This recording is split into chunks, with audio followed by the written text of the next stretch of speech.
Hello and welcome to my presentation on my graphical data display. The purpose of this project is to take live sensor data and display it graphically on the screen. Next, I'll let my past self describe the project.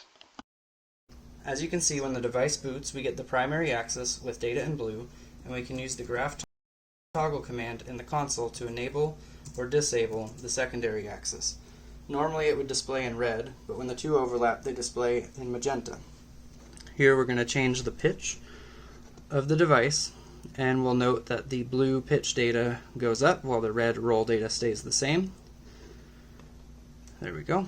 And then moving the roll of the device, we'll note that the red roll data goes down while the pitch stays the same. And of course, any orientation of the device will correspond to its graphical representation as well. With the user button, we can select a axis. So here pitch is selected, noted by the blinking pattern, and roll is selected. Waiting, and then a third press brings us to no selection. While a selection is blinking, waiting 10 seconds will cancel the blinking. And with either axis selected, we can hold to enter data selection mode, noted by the solid highlight. And now we'll cycle through the different data sets available. So we have pitch, roll, X, Y, and Z axes from the accelerometer. Also, the data scale is set for each data set.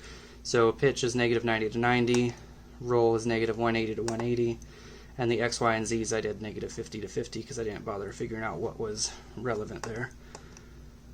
And at this point, with data selection mode, waiting 10 seconds will bring us back to the main screen or holding the button at this point. When the data overruns, as we can see, it's been moving to the right during this presentation. When it gets to the end, it goes back to the beginning and starts overwriting. So here I will change the pitch again and then give it a few seconds, sorry for the focus, until we've overrun. And so now you can see the data at the left is now up because we have overrun. Some improvements I could make is adding some form of indication of where the cursor currently is and x-axis labels, but I did not have time for this assignment. Thank you. Alright, thank you, past self. Next, I'm going to go into the design of the graph state machine for this project. At the top level, we have the stopped, starting, started, and stopping states that we've seen before. So let's dive into the started state, which is where everything's happening. Alright, so the started state is listening for the update timer, which is started on entry for this triggers every 500 milliseconds. And the update timer will update the accelerometer gyro data, which is copied from assignment 6, but instead of displaying to the screen, it stores it in it stores each data, so pitch, roll, XYZ, in separate circular buffers. It then posts the draw call, and so did entry. Whenever the draw event is processed, we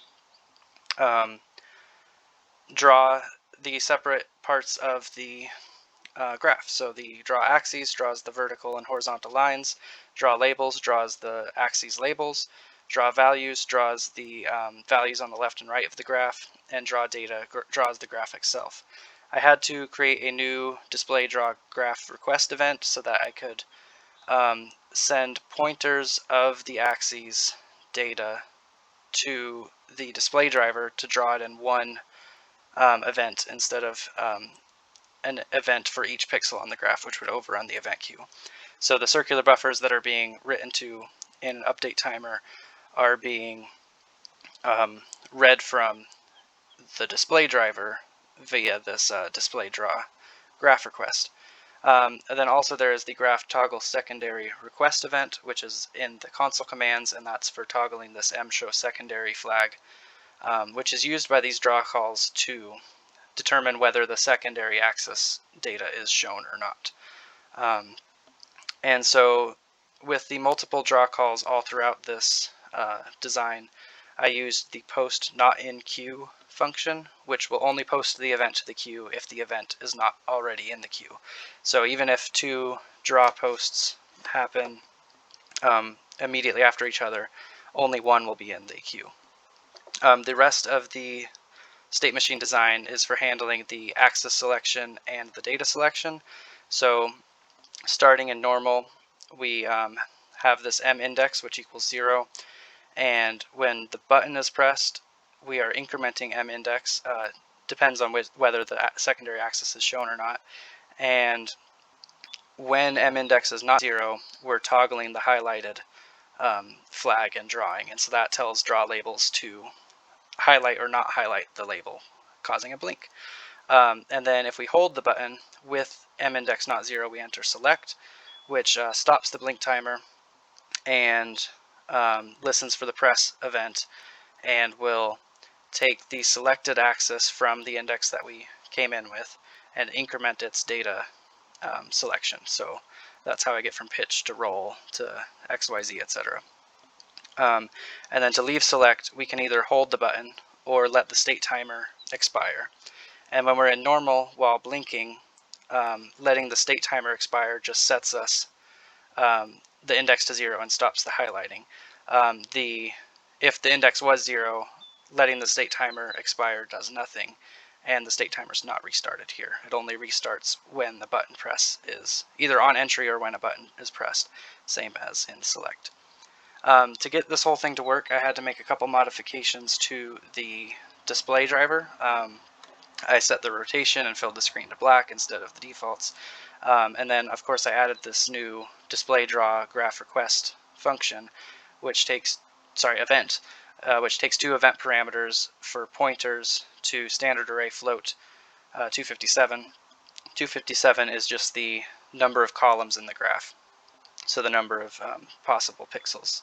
And they're pointers to arrays so that I don't have to copy the data, and I can set the secondary axis pointer to null so that the display driver knows not to draw anything for that secondary axis. And the purpose of this event was so that I could draw the entire data set with a single draw call instead of 257 times 2 draw calls, which would overflow the event queue. And then finally in the system I had to do the graph start and stop requests to get that running. And that's everything I have for this project, and I hope you enjoyed. If you have any questions, future me is online and ready to answer them. Thank you.